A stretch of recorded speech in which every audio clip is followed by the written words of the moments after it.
মার্কিন শক্তি, যারা আমেরিকা সারা বিশ্বে যুদ্ধ বাঁধিয়ে দেওয়াই হচ্ছে তাদের কাজ, এবং মুসলমানদের তারা প্রধান শত্রু হিসাবে তারা গণ্য করে। তারা ধর্মযুদ্ধের মতো সারা দুনিয়ায় তারা এই যুদ্ধের যে দামামা তারা বাঁধিয়ে চলছে।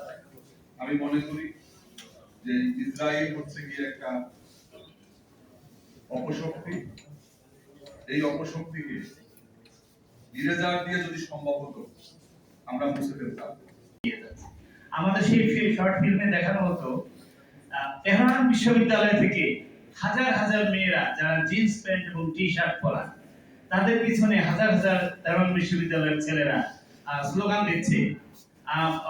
যদিও স্লোগানগুলো ছিল তখন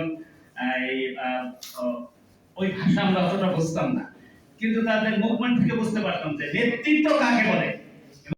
আমরা তোমাদের মা, আমরা তোমাদের বোন, তোমরা আমাদেরকে মারতেছো, আমরা মরবো, কিন্তু আফ্রিকার দাসত্ব আমরা করব না। জীবন দিয়ে তারা দেশকে পুনরায় ভাবে স্বাধীন করেছে এবং স্বৈরশাসক মুক্ত করেছে।